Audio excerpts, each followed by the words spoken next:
The air conditioning in the high-tech Parisian studio hummed with a sterile, mechanical indifference, keeping the room at a freezing temperature meant to preserve the heavy makeup of television personalities. But beneath the artificial chill, the atmosphere was thick enough to choke on. This was not merely a broadcast, it was a collision of epochs. The studio lights blazed hot and unforgiving, designed to expose every flaw, every bead of sweat, and every hesitation. They were lights meant to interrogate, not illuminate. But before we step into the room where the script of history was about to be rewritten live on air, I ask you to join our growing community of witnesses. If you believe that the true stories of Africa deserve to be told with dignity and fire, press that subscribe button right now. Like this video to help the algorithm spread the signal where the mainstream media will not. And tell us in the comments below, does a piece of paper determine who you are, or is it the blood in your veins? Now, let us return to the moment the silence was shattered. The host, a veteran broadcaster with a reputation for the public evisceration of developing world leaders, adjusted his rimless glasses with predatory anticipation. He sat behind a glass desk that cost more than a village school, his notes arranged with geometric precision. He was the gatekeeper of the international narrative, and today he had prepared a trap. The studio lights blazed hot and unforgiving, designed to expose every flaw, every bead of sweat, and every hesitation. They were lights meant to interrogate, not illuminate. But before we step into the room where the script of history was about to be rewritten live on air, I ask you to join our growing community of witnesses. If you believe that the true stories of Africa deserve to be told with dignity and fire, press that subscribe button right now. Like this video to help the algorithm spread the signal where the mainstream media will not, and tell us in the comments below, does a piece of paper determine who you are, or is it the blood in your veins? Now, let us return to the moment the silence was shattered. The host, a veteran broadcaster with a reputation for the public evisceration of developing world leaders, adjusted his rimless glasses with predatory anticipation. He sat behind a glass desk that cost more than a village school, his notes arranged with geometric precision. He was the gatekeeper of the international narrative, and today he had prepared a trap. The cameras pivoted on their hydraulic arms like vultures waiting for a carcass, focusing their lenses on the empty chair that awaited the guest. When President Ibrahim Traoré entered, the energy in the room shifted instantly. He did not walk with the hurried, apologetic gait of a politician seeking approval. He advanced with the measured cadence of a soldier patrolling his own borders. He wore no Italian silk suit tailored to mask the reality of his work. Instead, he wore his signature military fatigues, the red beret perched on his head like a crown of defiance. The dust of the Sahel seemed to cling to his boots, a deliberate rejection of the polished floor beneath him. He carried the weight of a continent on his shoulders, yet he settled into the chair with the lightness of a man whose conscience is clear. His presence commanded the space without arrogance, a magnetic gravity that made the producers in the control booth lean forward, their breath fogging the glass. The interview began with the subtlety of a bayonet charge. "Mr. President," the host began, his voice dripping with diplomatic condescension, "your policies, your rhetoric, do you not fear you are isolating Burkina Faso from the civilized world? Are you not leading your people into the dark?" Traoré's expression did not flicker. He looked past the host, past the cameras, seemingly staring into the soul of the viewer at home. When he spoke, his voice was a low rumble of thunder, calm but carrying the promise of a storm. "We do not seek isolation," Traoré replied, his French accented with the rhythm of the Mossi people. "We seek the simple dignity of breathing our own air without asking for permission.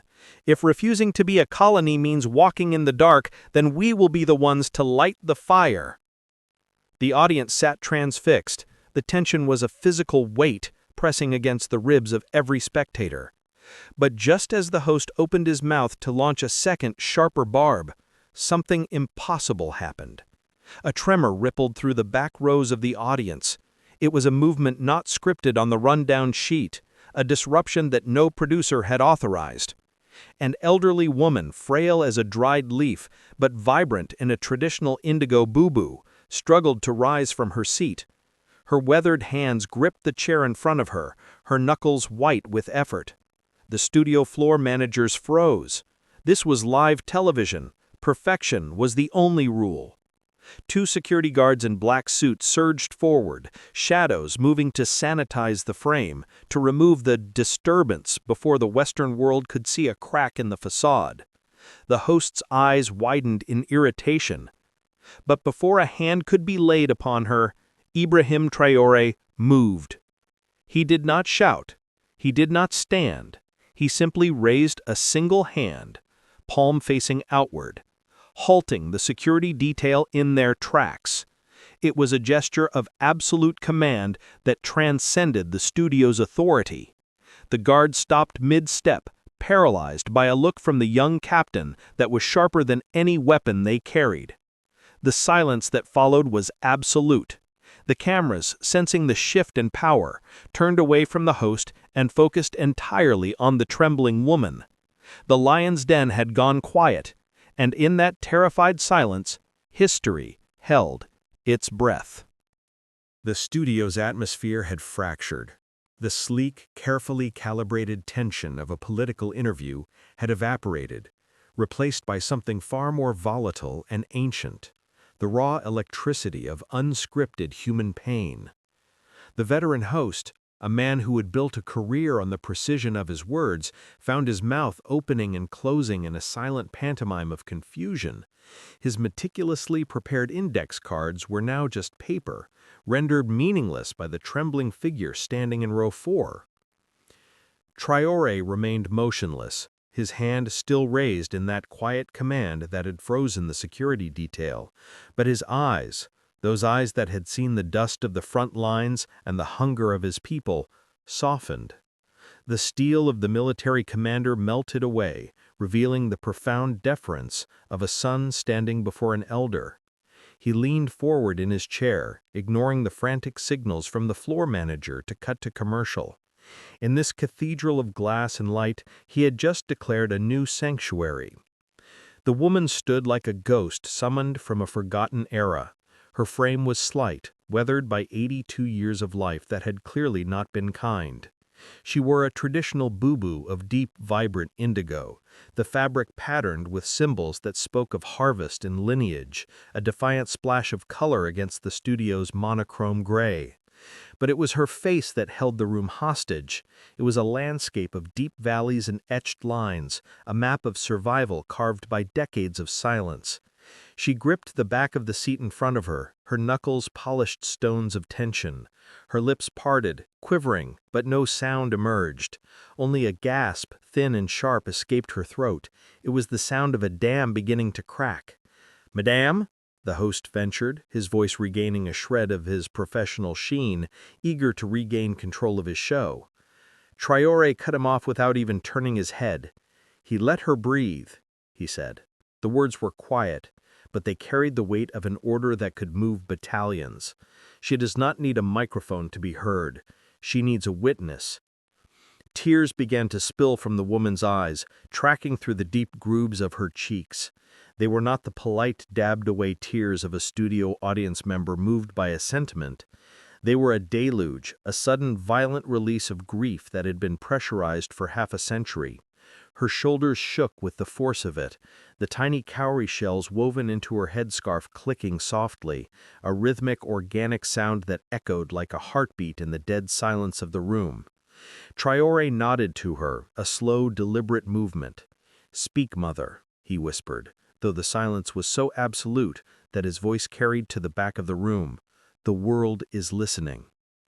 The woman reached into the folds of her boo-boo. Her hand shook violently as she withdrew a small rectangular object. It was burgundy, stamped with gold foil, a document recognized in every airport and border crossing on Earth. She held it up, not with pride, but with the revulsion one might hold a diseased limb. Her voice cracked, a dry rasp that sounded like wind moving through dead grass. She swallowed, fighting the sob that threatened to strangle her words, and tried again. The French she spoke was perfect, polished, the accent refined, a jarring contrast to her appearance. "I have carried a French passport my entire life," she confessed, the words falling from her lips like stones. The studio audience gasped, a collective intake of breath that sucked the oxygen from the room. The camera zoomed in, capturing the gold lettering on the booklet she held aloft like an accusation. "I was born under the baobab trees of the Sahel. My umbilical cord is buried in the red earth of Burkina Faso. But this," she shook the passport, her eyes blazing through the tears, "this document says I belong to Paris. It says I am French. It is a lie I have been forced to live for 60 years. The revelation detonated in the room. This was not a question about policy or economics. This was a confession of spiritual theft. The host sat paralyzed, watching as the narrative he thought he controlled dissolved into ash. The woman stared directly at Traoré, her eyes begging for absolution. "They told me that to be civilized I had to be this," she wept, clutching the passport to her chest as if it burned her skin. "But inside, Mr. President, inside I have been a ghost in my own skin." The burgundy passport in the woman's hand seemed to pulse under the unforgiving studio lights, a dark heart beating with a rhythm of betrayal. Traoré's gaze was fixed on it, his expression unreadable, yet his knuckles had turned white where his hands gripped the armrests of his chair. It was the only sign of the fury coiling within him, a fury not directed at the woman, but at the machinery that had produced her pain. "I was 20 years old when they told me my name was too difficult," the woman said, her voice dropping to a whisper that the microphone strained to catch. The silence in the studio was no longer stunned. It was heavy, suffocating, as if the ghosts she was summoning were physically crowding into the room. "My grandmother named me Yaba," she said, the name sounding like a prayer on her tongue. "Born on Thursday. A name given to me to connect my spirit to the earth." But the clerk at the administrative office, he did not look up from his papers. He simply wrote, "Yvette." "He told me it was cleaner. He told me it would open doors." She let out a laugh that sounded like a sob, a jagged sound that tore through the polished veneer of the broadcast. And it did open doors. It opened the door to a classroom where I was taught that my ancestors were savages. It opened the door to a job where I was praised for how well I had overcome my origins. It opened the door to a life where I spoke French to my children because I was terrified that if they spoke Moray, they would be punished just as I was. The camera cut to Traoré. He had abandoned all pretense of the stoic statesman. His jaw was set hard, a muscle feathering in his cheek as he listened to the indictment of a system that had not just stolen land, but souls. He saw in her trembling frame the millions of mothers who had been coerced into complicity, forced to participate in the erasure of their own lineage to ensure their children's survival. "I buried Yaba," the woman continued, tears now flowing freely, unheeded, down her face. "I buried her under paperwork and etiquette. I buried her under the weight of gratitude I was told I should feel for being allowed to exist in their world." She looked around the studio, her eyes wild with grief, seeing the diverse faces of the journalists who were frantically scribbling notes. "Do you understand?" she implored them, her voice rising in pitch. "I am 82 years old. I am nearing the end of my time, and when I close my eyes at night, I cannot remember the lullabies my mother sang to me. I reach for them in the dark, but there is only silence. I surrendered my songs for a passport." The admission hung in the air, terrible and absolute. A young woman in the front row of the audience buried her face in her hands, her shoulders shaking. The host, usually so quick with a rebuttal or a segue, looked down at his desk, unable to meet the elderly woman's gaze. The truth she spoke was too raw, too jagged to be smoothed over with diplomatic platitudes. "Every time I signed my name as Yvette," the woman whispered, her strength seemingly draining away with the confession, "it felt like a murder. A small, quiet murder, committed with a pen."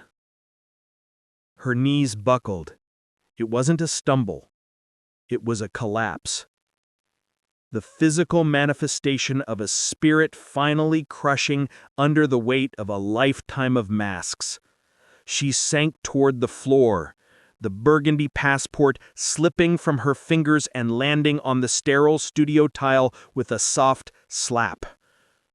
Traoré moved. He did not wait for the security team. He did not check with his advisors. He surged from his chair with the velocity of a man witnessing an attack on his own family.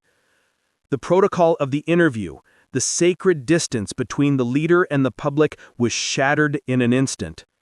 He crossed the studio floor, his boots heavy and loud against the silence, moving not toward a voter or a constituent, but toward a mother who had just confessed to killing herself to survive. The gap between the podium and the audience was a chasm of protocol, a carefully constructed void designed to separate power from the people. Ibrahim Traoré crossed it in 3 strides. He moved with a terrifying velocity, the kind that makes security details flinch and reach for their earpieces. But his intent was not violence, it was salvation. He reached the woman just as her legs gave way completely. He did not loom over her like a savior from on high. Instead, he dropped to the floor. The president of the transition, the captain of the army, sank to his knees on the cold studio tile, his camouflage fatigues colliding with the polished artificiality of the set. He caught her by the arms, his grip firm but exquisitely gentle, anchoring her before she could hit the ground. "Look at me," he commanded, his voice low and vibrating with an intensity that cut through her panic. The woman's eyes were swimming, lost in the fog of her breakdown. She was muttering apologies in French, the language of her servitude. "Pardon, Monsieur le Président, pardon." "No," Traoré said, shaking his head. He refused to accept the apology. He refused to accept the hierarchy she was trying to reinstate. "Do not apologize for bleeding when you have been cut." The cameras, realizing that the script had been incinerated, moved closer. They captured the image that would define the decade. The young soldier in his dusty boots and red beret, kneeling in the dirt of a foreign studio, holding the trembling hands of an elder whose spirit had been colonized. The power dynamic of the room, of the world, inverted in that single frame. The host stood uselessly in the background, a forgotten prop in a scene of biblical resonance. Traoré reached down and picked up the burgundy passport from the floor. He held it for a moment, weighing it, not as a document, but as a weapon.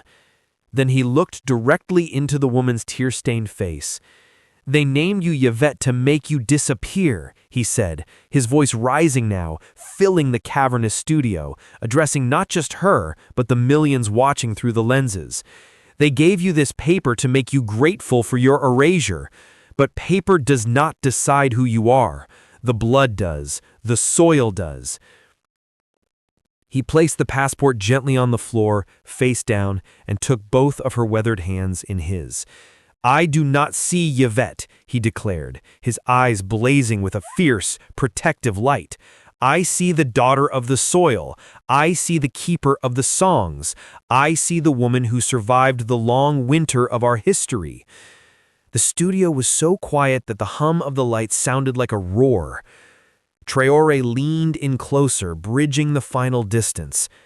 "Grandmother," he said, the word landing with the weight of a decree. The woman's breath hitched. To hear that name, spoken not in secret, not in shame, but by the leader of her nation, broadcast to the entire world, was a shock to her system. It was a resurrection spell. Yaba, he repeated, louder this time, claiming the space, and he declared before these cameras and before God that you are the first citizen of our new dawn. You are not French. You are not a ghost. You are home. He stood up, pulling her with him. As she rose, something in her posture changed. The frailty that had defined her moments ago seemed to evaporate, replaced by a sudden, spine-straightening strength drawn from his belief in her. She stood not as a supplicant, but as a matriarch restored to her throne. He wrapped his arms around her in a crushing embrace, burying his face in the indigo fabric of her shoulder. It was an image of such raw, unfiltered humanity that it defied every rule of political engagement. And then the silence broke. It started with someone clapping in the back row, then another. Then, like a dam bursting, the studio exploded. Journalists, cameramen, and cynical producers rose to their feet, swept up in a wave of collective catharsis that no amount of professional detachment could withstand. The applause was thunderous, a physical force that shook the walls. Traoré pulled back, keeping his hands on her shoulders, tears shining openly in his own eyes. He looked at the cameras, his face hard with resolve. "Record this," he ordered, his voice cutting through the applause. "Tell the world that today we did not just conduct an interview, we reclaimed a soul." The signal traveled faster than light, leaping from the satellites orbiting above to the glowing screens of millions of smartphones across the globe. The image of the president kneeling before the grandmother did not just go viral, it became a digital icon, a modern-day religious painting that adorned the feeds of the diaspora, from Atlanta to London, from Rio to Berlin. In the 72 hours following the broadcast, the tectonic plates of history seemed to shift. Embassies reported a surge in calls from citizens asking how to return home. Young men in Paris burned their residency permits in protest videos, declaring that their spirits could no longer be documented by foreign bureaucrats. But far away from the chaotic noise of the internet, the real transformation was taking place in the silence of the Sahel. The plane descended through a haze of copper and gold. The Harmattan wind had risen, lifting the dust of the Sahara into the sky until the horizon blurred into a shimmering mirage. It was not the gray, suffocating sky of Europe. It was a sky that burned with the heat of creation. When the cabin doors opened, the air that rushed in smelled of wood smoke, roasted maize, and ancient sun-baked clay.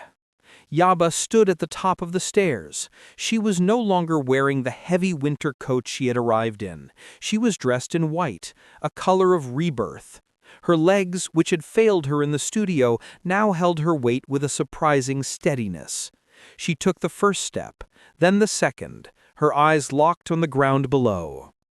Ibrahim Traoré was waiting on the tarmac. He had left the capital, bypassing the motorcades and the red carpets, to stand here in the dust. He stood not as the head of state, but as a sentinel, a guardian, ensuring the gate remained open. He did not move to intercept her. He understood that this moment required no mediation. When Yaba's foot finally touched the red earth, a shockwave seemed to pass through her body. She did not walk to the waiting car, she collapsed. But this was not the collapse of grief that had shattered the studio in Paris. This was the collapse of a lover returning to an embrace after a lifetime at sea. She pressed her palms flat against the dirt, staining her skin with the iron-rich soil, weeping tears that were instantly drank by the thirsty ground. From the edge of the airfield, a sound began to rise. It was the deep, resonant thrum of the bendre drums, instruments that spoke a language older than French, older than borders. The elders had come. They walked toward her, their robes billowing in the hot wind, chanting the genealogy of her family, reciting the names of ancestors she had been forced to forget. Traoré watched from a respectful distance, his hands clasped behind his back, the wind tugging at his beret. He saw the elders lift Yaba from the ground. He saw them wrap her in a cloth woven with the specific patterns of her mother's village. He watched as the ghost of Yvette finally dissolved into the heat, leaving only Yaba, the Thursday-born, standing tall on her own land. In that moment, the true meaning of his revolution was laid bare. It was not just about gold reserves or military alliances.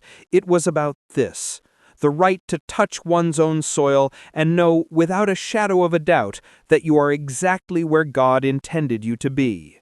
Sovereignty was not a flag, it was the return of the soul. What we witnessed in this story is more than just a moment in time. It is a prophecy of what is possible when we refuse to let others define our worth. Ibrahim Traoré didn't just help an old woman stand up. He showed an entire generation that the way forward is to go back and reclaim what was stolen. The passport is just paper, but the blood is forever. If this story moved you, if you felt the heat of that red earth and the weight of that truth, then you are part of this movement.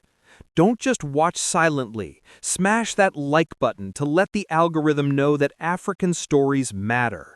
Share this video with someone who needs to be reminded of who they truly are. And subscribe to the channel, turning on the notification bell, because the revolution is being televised, and you do not want to miss the next chapter of the hidden truth. Comment below, "I am home," if you are ready to reclaim your history. Until next time, stay awake.